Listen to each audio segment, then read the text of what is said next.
This is Julio's Corner, my corner of the internet, where I talk about whatever is on my mind.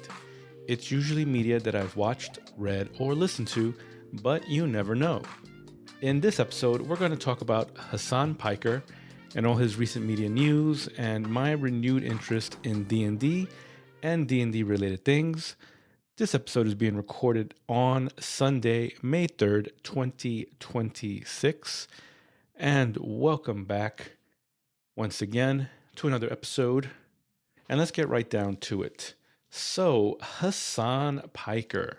He's been getting a lot of media buzz in the last, I want to say 4 weeks or so, which is kind of crazy because a few months ago, especially during when Zoran Mamdani was running and Andrew Cuomo was trying to push this spin about how Hasan Piker is dangerous rhetoric for the Democratic Party because he's quote unquote anti-Semitic and he's a misogynist and he said we deserved 9/11, yada yada, and he's Muslim, so Muslim always means bad, and Zoran Mamdani is Muslim, so definitely bad and definitely anti-Semitic.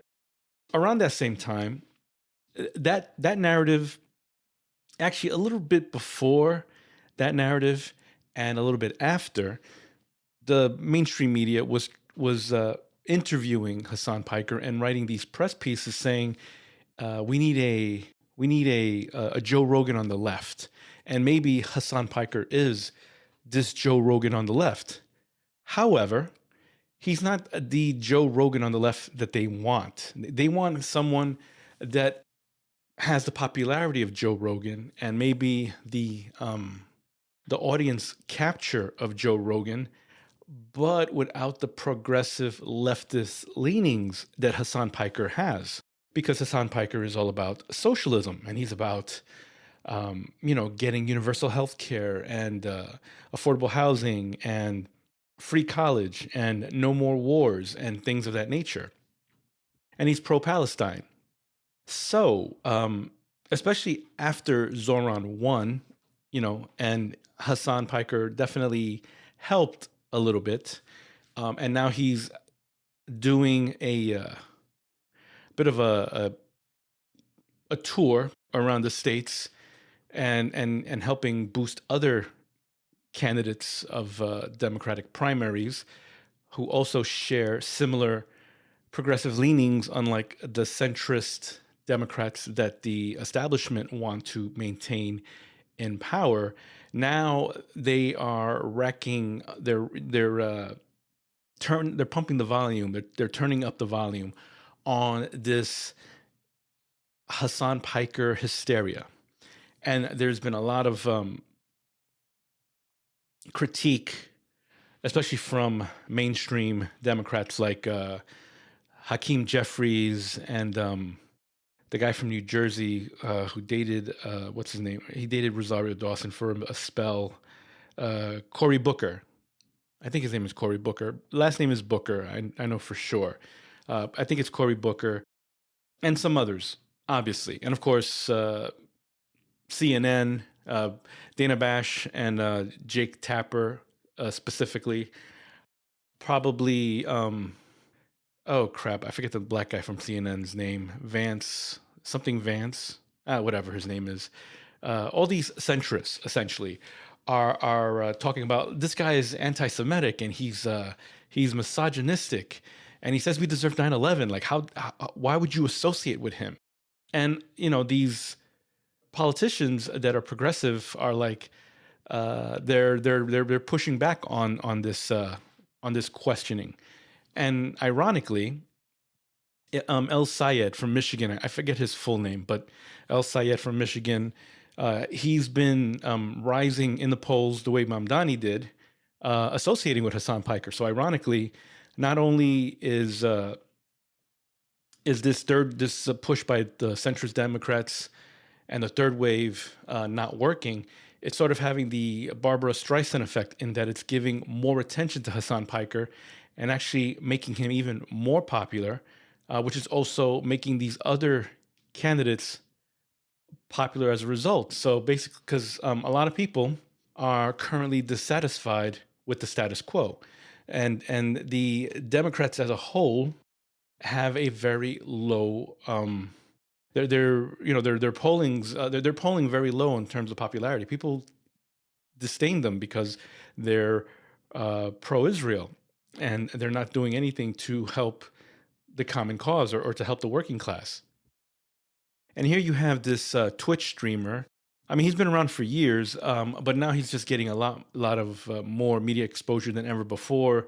He's doing podcasts for the New York Times. He's doing New York Times pieces. He was on GQ. He's just showing up everywhere now. And he has a messaging that's pro working class, pro labor party, pro labor, I should say. He's he was a Bernie Sanders bro. He's for universal health care. He's for free college. He's for He's for Palestine. They should have their rights respected, and Israel should be penalized for their atrocities and the genocide that they're committing, and the apartheid state that they've developed around the Gaza Strip and around Palestine. Not to mention their attacks on Lebanon and Syria, and of course Iran. He's against our war in Iran. All these things that the general public are actually in favor of. So the establishment Democrats that are bought and paid for by Israel and Israel lobbies don't have a leg to stand on, and it's just putting more egg on their face and making them look bad, and actually a good signal to people who are dissatisfied with Democrats and with the MAGA Republicans that okay, if you don't like this guy, then maybe he's the good guy. Then maybe I should look into him, and that's what's happening. His demographics is changing. I mean, he had a 18 to 35 demographic, but now older people are looking him up on YouTube and on I don't know if any of them are checking out Twitch, because Twitch is a very niche, website that mostly young folk go to. I myself don't really go on Twitch to watch Hasan Piker. I check out clips on YouTube. So I was happy when he was streaming on Twitch for a bit until he decided not to anymore. So I stick with just the YouTube clips that I catch on occasion. But anyway, as I was saying, so not only has this 4-week assault of Hasan Piker made him more popular, but now it's just giving him. Yeah, not only is it making him more popular, but other people are fighting for him. They're rallying for him. The politicians that he's endorsing are talking positively about him to the press. You have other left-leaning independent media talk positive about him, like the Majority Report, who I listen to, Kyle Kalinske, the Vanguard, a friend from the Bituation Room, countless others, Mike from PA, so forth and so on. There's so many of them. The Serfs, the Humanist Report, the Rational National, just throw a name out there that's left-leaning, and they generally have positive things to say about Hasan Piker. And also it's just giving him more opportunities to show up in more establishment media. He went on Pod Save America. So there's an interview of him on Pod Save America, pushing his, further establishing what he actually stands for, and taking those out of context clips and giving you the nuances behind them, and better explaining it. He was on the ELR show, which stands for Ebro Laura Rosenberg show. Which is an urban, they used to be on Hot 97, but now they have a YouTube channel. So it's Ebro, Laura, and Rosenberg. That stands for, that's Ebro, last name I forget, Laura Stiles, and Pete Rosenberg. They have a show on YouTube. Joy Reid had him on her YouTube show, her YouTube channel. And, I think he was on the Chapo Trap House podcast, and just others. He's everywhere now. Even Hassan Minaj and Mehdi Hassan on the Hassan Minaj show YouTube channel. Even they were talking about Hasan Piker and like how silly it is that people are trying to talk badly about him when all he is doing is saying the truth and actually pushing things that they agree with as well and so on. And it's just fun to see all of this. So yeah, he did all these other shows. He's been on. He went to Philadelphia for Chris Robb, his rally. He went to St. Louis, Missouri for Cory Bush's rally on May Day. And then, of course, he finally got back to his home in LA this weekend. So he's been everywhere, the guy, and he's gonna be he's gonna continue traveling and doing other rallies that he can make and so on. So it's just insane how with all the atrocities that are happening, this war in Iran that shouldn't be happening because Congress has not declared war, and the president does have there is a not that they ever really follow it because the president can't just preemptively start a war without Congress's say so, but if they do a preemptive strike or whatever they want to call it, that kind of blurs the lines of not declaring of legally not declaring a war but doing one. There's a time period where you have to finally appeal to Congress to get permission to get the authorization, and instead he's just saying, "Oh, it's over. We've already won." And then within hours of submitting the paperwork to say that I don't have to I don't have to ask for approval anymore because it's already done. Hours after that, he went to some one of his events and said that it's not over. So he again, as always, he's breaking the law and doing this illegal war, and Congress hasn't done anything about it.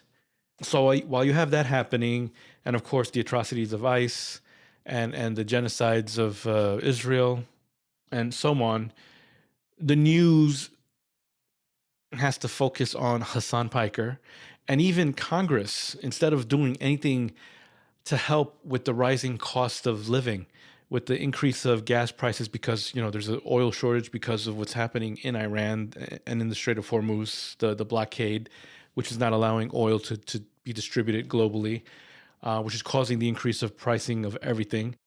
So instead of doing something to help the general public, Congress has a bipartisan resolution to condemn Hasan Piker and Candace Owens for quote unquote anti-Semitic remarks and quote unquote hate-filled rhetoric, which is kind of crazy for them to combine Hasan Piker and Candace Owens together. Candace Owens is anti-Semitic, and she does have hate-filled rhetoric being anti-Semitic. I mean, she's well known. She's very famous for saying that the only problem with Hitler was when he tried to expand his horizons. Like if he just stuck to doing what he did in Germany, he would have been fine.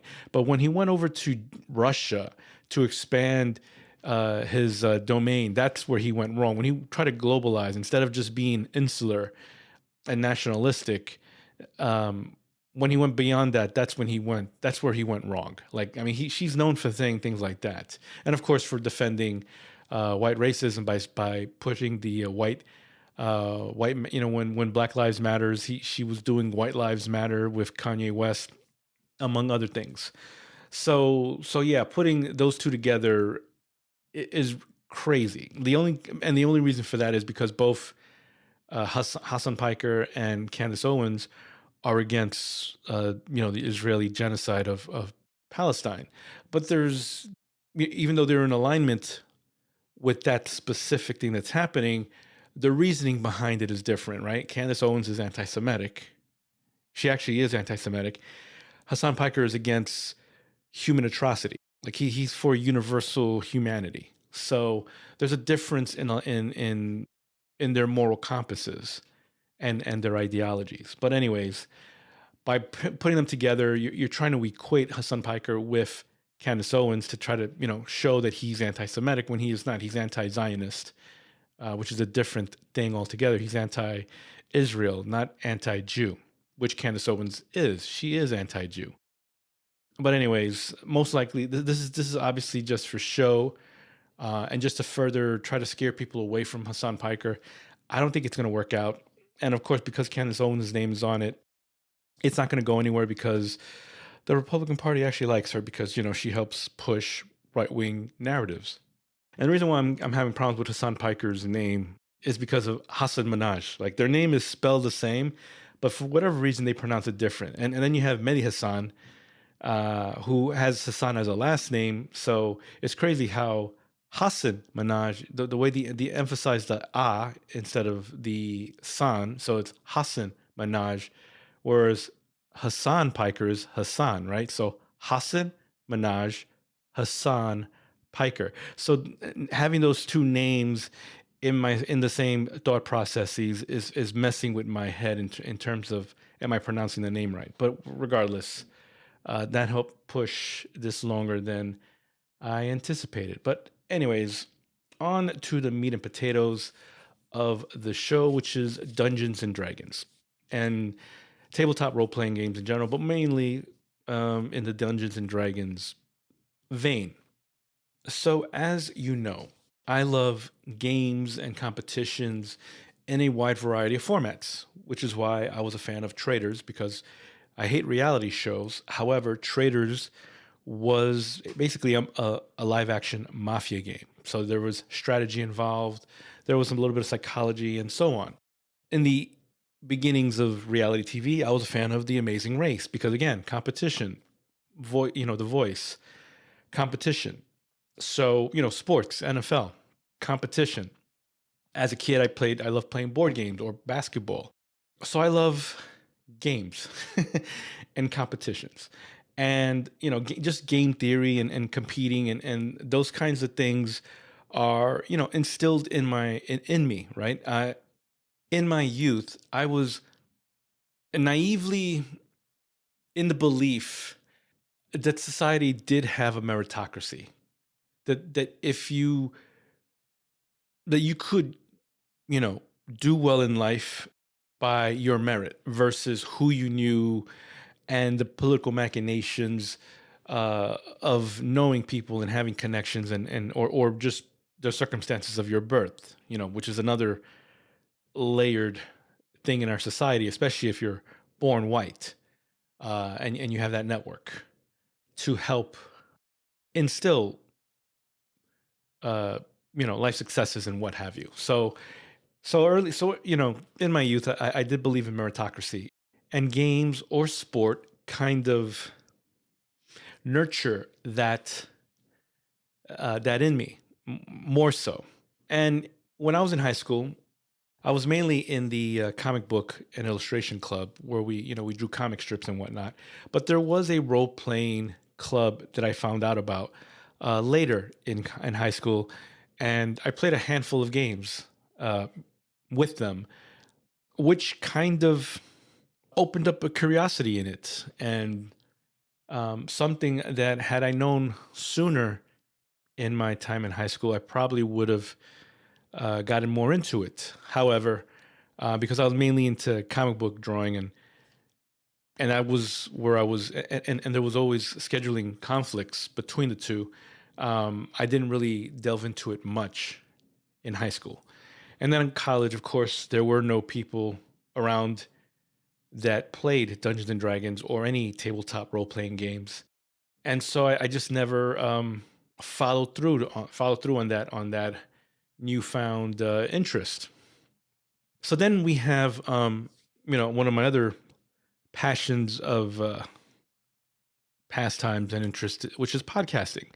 And when I first got into podcasting, listening to podcasts, it was mostly podcasts on tech shows.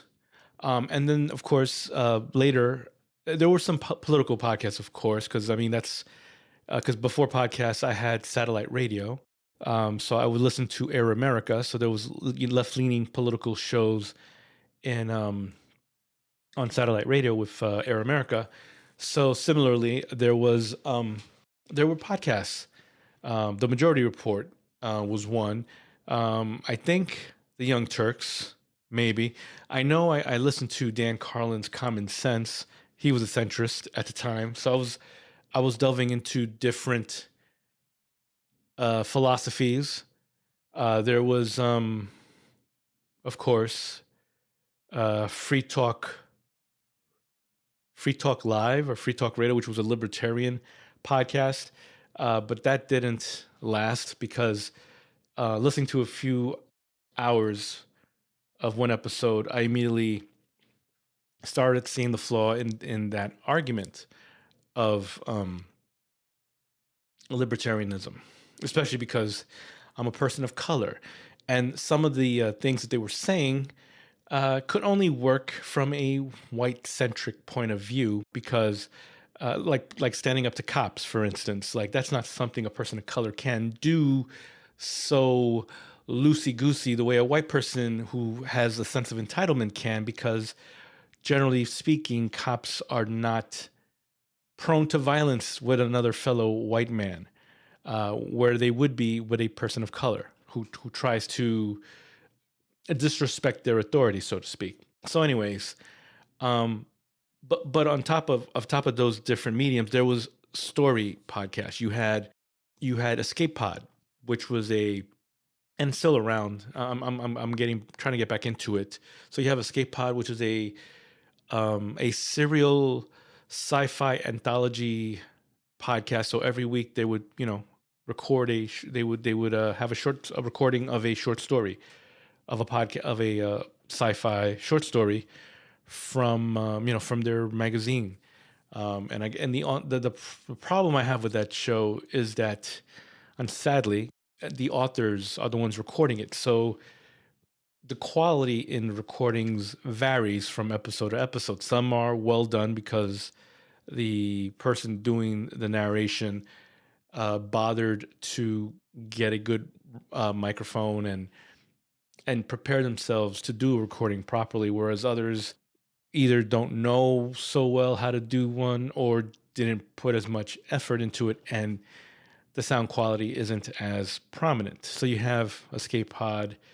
You had other you had serial podcasts like Dakota Ring Theater, which was like theater of the mind. So every week was a serial story. Think like the radio days of like Black Shadow and Lone Ranger, but this was Red Panda and Blackjack Justice, which was a noir detective series. And like we have audiobooks, which are professional recordings of books. You had some independent authors who would record their novels in their independent published novels in episodic podcast form. So each chapter would be an episode. And one of them was Christiana Ellis, who had a fun comical fantasy podcast novel called Nina Kimberly the Merciless. And so she made that one. She made a few other ones that I've listened to. And a few years later, she started doing a Dungeons and Dragons podcast with some fellow authors and friends or whatever, called So Many Levels, and that rekindled my Dungeons and Dragons interest for a bit. And I listened to like the first I don't remember, like 30 or 40 episodes several years ago, and then for whatever reason I stopped because I got more back into tech related podcasts, and I think probably started listening to more comedic podcasts. The Joe Rogan Experience was part of it, and so on. I couldn't remember, but in this past year or so, I started getting like for instance, I was getting as I mentioned in the last episode regarding Dropout TV, getting in my algorithm clips here and there about Game Changer and the quiz show actually, and Make Some Noise, and some things from Dimension 20 role playing by Brendan Lee Mulligan. On top of that, I started getting clips from Matt Mercer of Critical Role, who I probably mentioned in the last episode.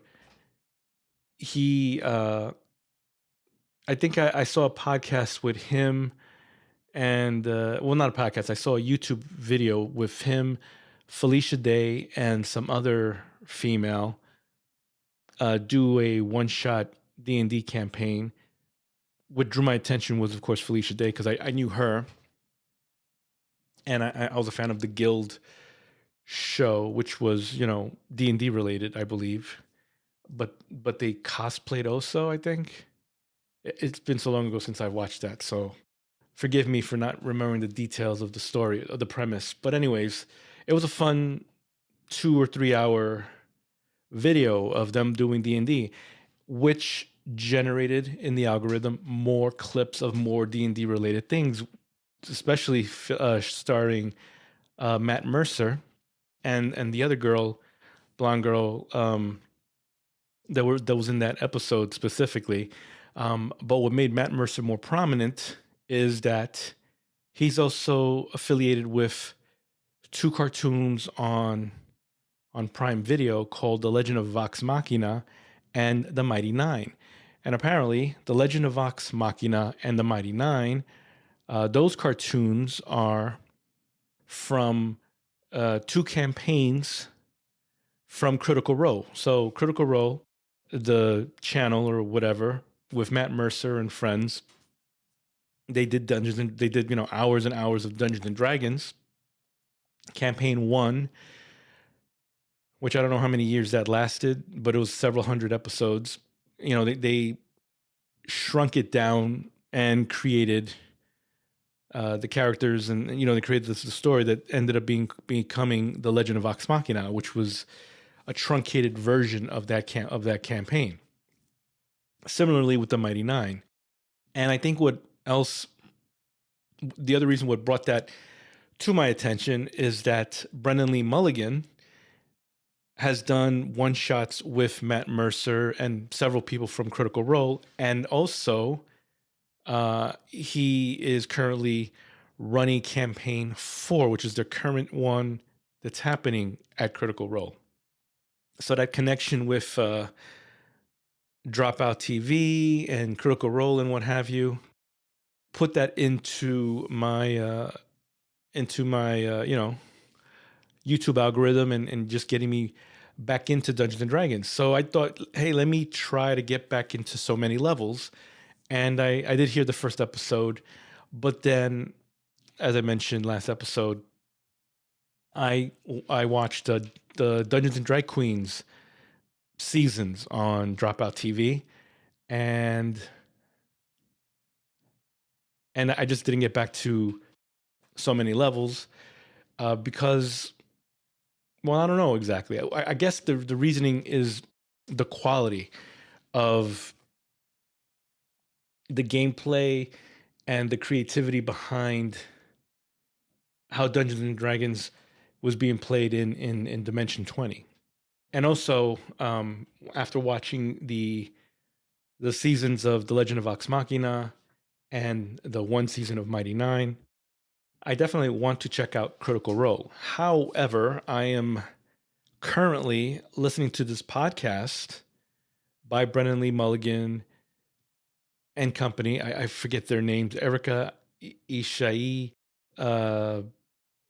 Shoot, I always forget their name. I'm bad with names. But anyways, Brendan Lee Mulligan is making, he currently is also doing a podcast that's story, it's story. I mean, they edit it so it's like a story, but it's Dungeons and Dragons based, obviously, because they're playing a game.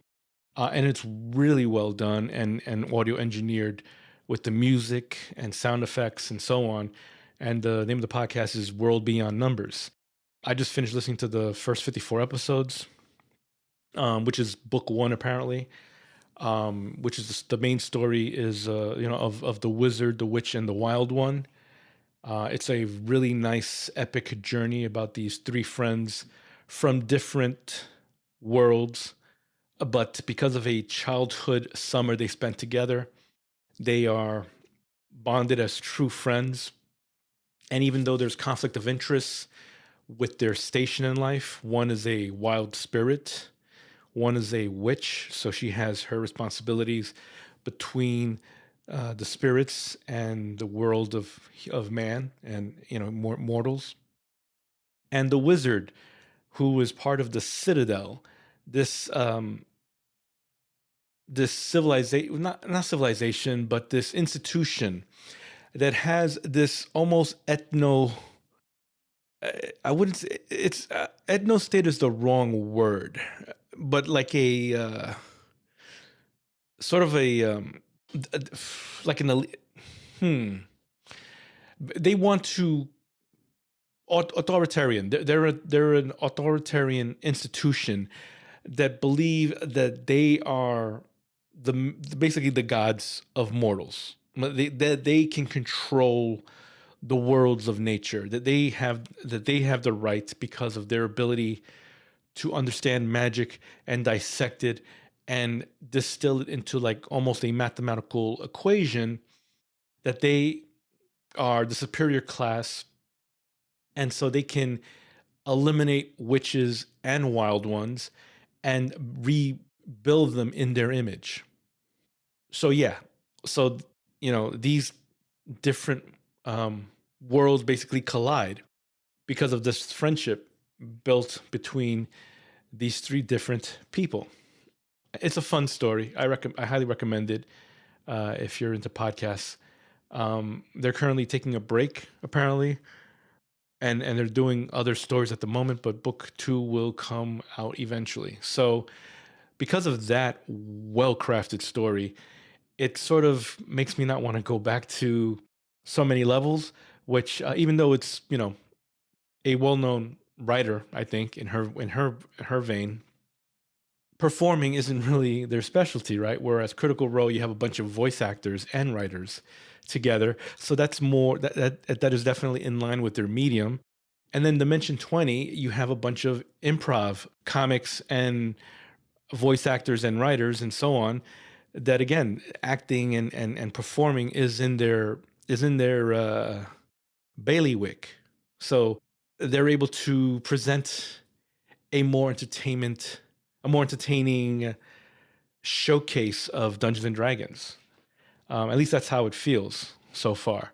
I mean, I might try to go back to so many levels, but right now I really enjoyed World Beyond Numbers with Brennan Lee Mulligan as the DM, and of course you have Dimension 20 in general from my Dropout TV membership. So there's several campaigns of different stories. I've like I mentioned, I've already watched Dungeons and Drag Queens, and there's another one that I'm in the middle of with a bunch of improv actors in there from Game Changer and other. I mean, they're from Dropout, so they're doing a fun little campaign, one shot campaign. Well, not one shot because it's several episodes, but they're doing a short campaign in a dystopic world.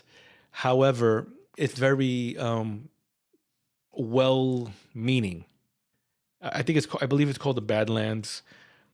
But unlike similar dystopic stories like Mad Max, where it's all about survival of the fittest, these people are trying to help each other in these tough times. And anyone who tries to live by might is right are outcasts. And the only way to succeed is by living in a more well meaning, community driven sentiment. So that's a fun one that I'm in the middle of. So once I finish that, I'm also thinking of going into the vast, video library that is Critical Role, because I want to know what's going to happen, or I want to see the more fleshed out version of the Legend of Vox Machina, and of course the Mighty Nine. And so not only do I want to see the more fleshed out version of it, but also see where it's going to go, because obviously there are more seasons of the Legend of Vox Machina and the Mighty Nine that are going to get animated and produced. But in the meantime, they already have all of that done in their D&D form. So I'm definitely interested in doing that. So yeah, I mean, that's pretty much what I have to say in this episode regarding my newfound interest, or my my rekindled interest in Dungeons and Dragons and Dungeons and Dragons related things. That wraps up the show. If you have any questions, comments, or any thoughts you'd like to share, you can reach me by clicking on the Contact Me link in the show notes. If you're feeling extra generous, you can click the donate link in the show notes and send some money my way. This show is licensed under Creative Commons Attribution 4.0 International License. This means you can share this episode, remix it, do whatever you want, just say where you got it from. And as always, thank you for listening.